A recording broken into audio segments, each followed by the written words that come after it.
Welcome back, everyone, to the Wisdom of the Church Fathers series. It's great to be here. Today, we're getting into a really foundational text from the early church. It's the first letter of Clement of Rome to the Corinthians. You'll often hear it called 1 Clement. That's right. And it's such a vital window, isn't it, into the challenges and just the daily life, really, of Christians right near the end of the first century. Yeah, absolutely. So Clement himself, traditionally he's seen as the third bishop of Rome, writing around, 96 A.D.? Roughly, yes, around 96 A.D. And he's writing specifically because there's a crisis happening in the church over in Corinth. Right. And, just for clarity for our listener, especially those of you digging into early Christian writings, there is a 2 Clement.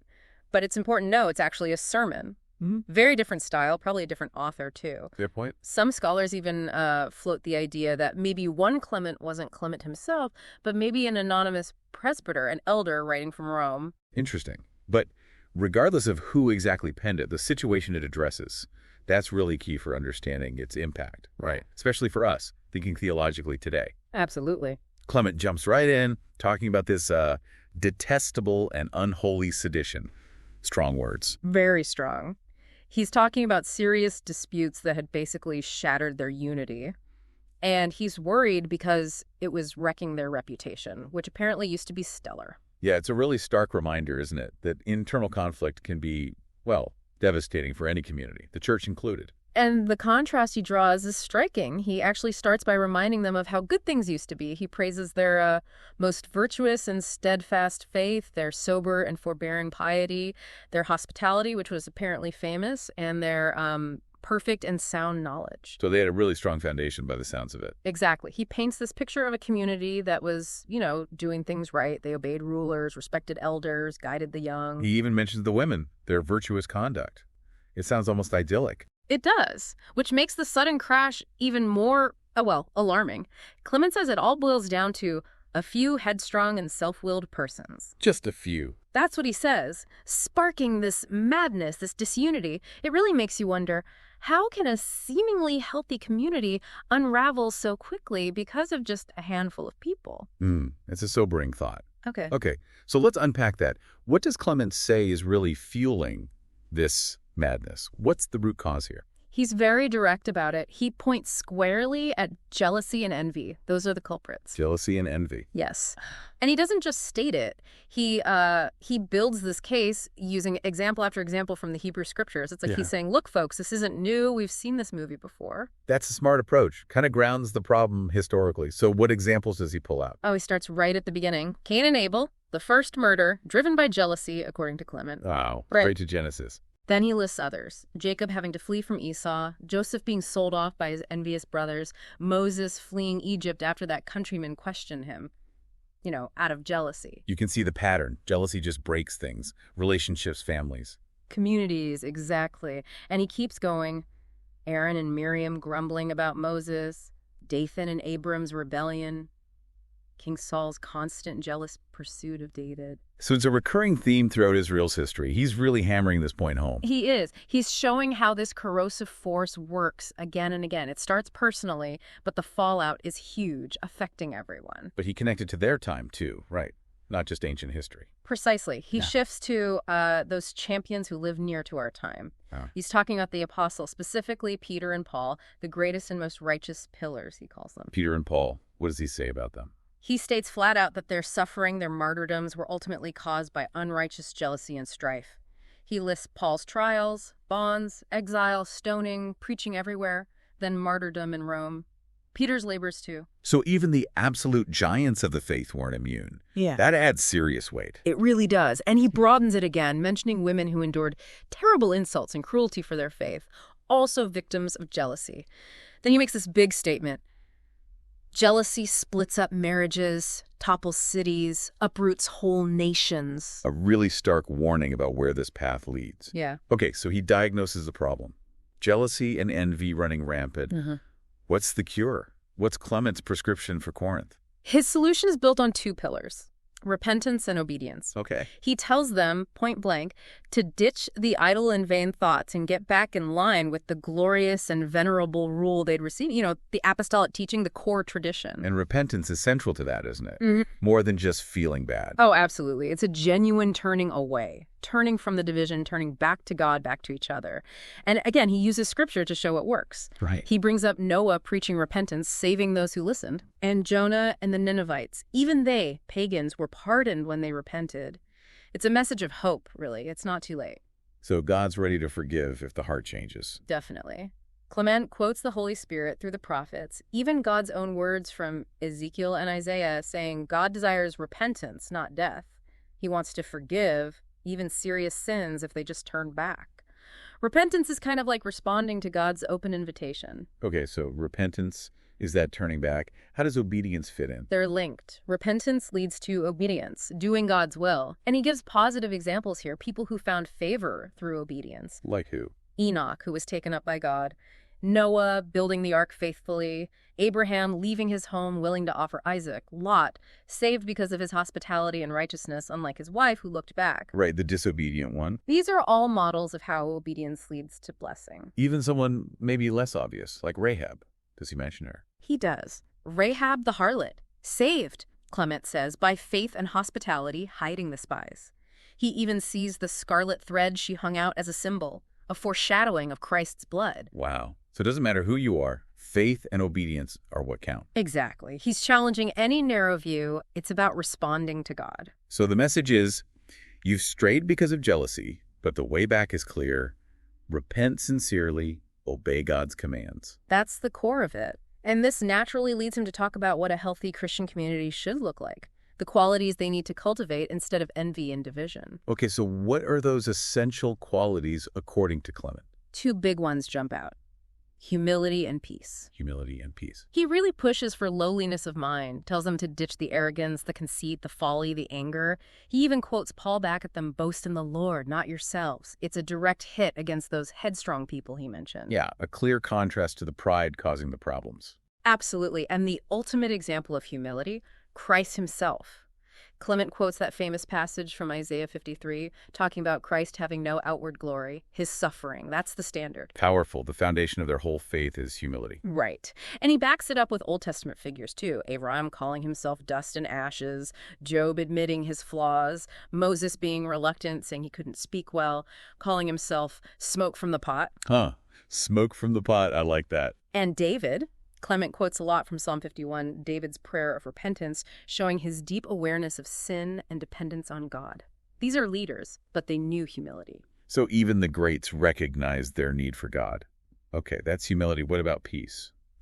Peace. He uses this beautiful analogy from creation. Look at the heavens, he says, day and night, sun, moon, stars, the earth, the seas, the seasons, they all work together in perfect harmony, following God's will. No fighting, no chaos. So the church's fighting is like unnatural, against the grain of creation itself. That's exactly the implication. He warns them not to be deserters from his will. Fear God, he says. Honor your leaders, both the government and the church elders. Instruct the young properly. Cultivate virtue in the women. It's about creating this whole ecosystem of peace and order. This focus on order and respecting leaders flows right into his points about church structure, doesn't it?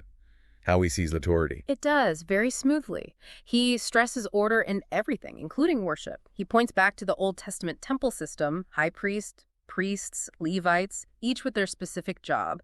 It provides a kind of model. And this is where apostolic succession comes in, right? That's a big idea in Clement. Yes, very much so. He spells it out. The apostles got the gospel from Christ. Christ was sent by God. Then the apostles appointed leaders, bishops, and deacons, their first fruits, he calls them, to carry on the ministry. He even finds a prophecy for this in Isaiah. So for Clement, church leadership isn't just, whoever seems popular. It's divinely appointed, tracing back to Jesus himself. That's the argument. It has legitimacy. He uses the example of Moses and Aaron's rod budding, remember that, to show God clearly chooses his leaders. Right. And because it's divinely ordered, he slams the Corinthians for unjustly kicking out their presbyters, elders who were blameless and had served for a long time. He calls it a no-light sin. It's serious business to mess with that order. So what was happening in Corinth Faithful leaders getting pushed out by others within the church was a direct violation of this God-given structure. Exactly. He finds it shocking. Usually it's the world persecuting the righteous. Here it's the church turning on its own faithful leaders, a total inversion. Okay, so he's covered the problem, jealousy, the solution, repentance, obedience, the necessary virtues, humility, peace, and the importance of order. Where does he go next? It feels like something's missing. Yes. He saves perhaps the most crucial element for near the end, love. Love, of course. He tells them, look, if you're going to be contentious and zealous about something, be zealous for salvation. Stick to the true scriptures. He reminds them, you have one God, one Christ, one Spirit. How can we be tearing each other apart like this? He really drives home how destructive their infighting is. Does he mention consequences? Oh, yeah. He quotes Jesus' warning about causing one of the little ones to stumble. The consequences are severe. He even reminds them that Paul already wrote to them about factions years ago. Ouch. Like, haven't you learned anything? Oh, no. Pretty much. He says he's ashamed that this church, once so respected, is now in open revolt against its leaders over just one or two people. It's causing scandal, blasphemy, putting souls in peril. It's a heavy rebuke, and that sets the stage for his appeal to love. Beautifully. He launches into this incredible description of love. It's probably the most famous part of the letter. He says, love joineth us unto God, love covereth a multitude of sins, love endureth all things, is long-suffering in all things. There is nothing coarse, nothing arrogant in love. Love hath no divisions, love maketh no seditions, love doeth all things in concord. Wow. That's powerful. It still resonates today, doesn't it? Yeah. Love isn't just a nice feeling. It's the glue, the thing that makes community possible. Precisely. It's active, it's unifying, it perfects everything else. And he links it directly to Christ's sacrifice that was the ultimate act of love. Without love, nothing else really holds together in the Christian life. So after laying all this out, he doesn't just leave them with theory. He calls them to action, right? Yeah. A practical way forward. Yes, definitely. He urges them. Confess your sins, be humble. Don't harden your hearts like Pharaoh or the rebels against Moses. Look what happened to them. God wants your confession and praise way more than sacrifices. He holds up Moses again, pleading for the Israelites even after they sinned massively.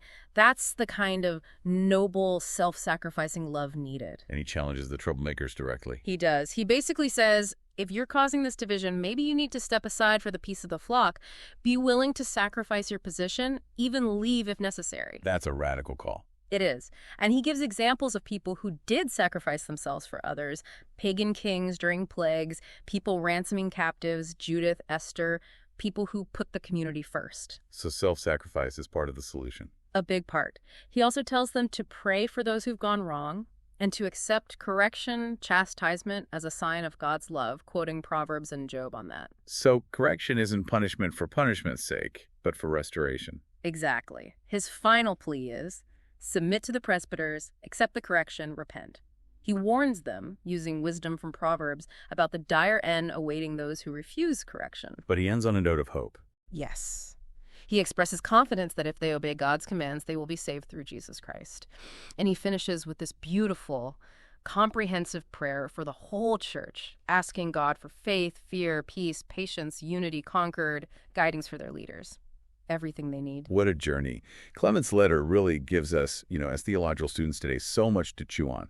The enduring struggle for unity, the danger of pride and envy, the absolute necessity of humility, obedience, and especially love. Absolutely. It feels incredibly relevant, thinking about church life, leadership challenges, how we apply Scripture now. It makes you ask, how do these ancient principles speak into our situations today? They really do. Studying 1 Clement gives us such a crucial historical anchor, but also timeless theological truths about church order, Christian character. It forces you to reflect, doesn't it? How can we foster that kind of unity, humility, and love in our own communities, our own ministries in the 21st century? It's a letter that definitely keeps speaking. It really does. And we definitely encourage you, our listeners, to spend some more time with 1 Clement yourselves. If you're studying theology, think about how Clement's arguments land today. What does his focus on jealousy teach us about division? How can his call for repentance, obedience, humility, and that radical love actually shape how we live and interact in the church? We'd love to hear your thoughts on this. Please share your reflections in the comments section below. Yes, please do. And of course, don't forget to like this video, subscribe to the channel, and click that notification bell so you don't miss our next exploration. into the wisdom of the Church Fathers. We really look forward to reading your insights and continuing the conversation.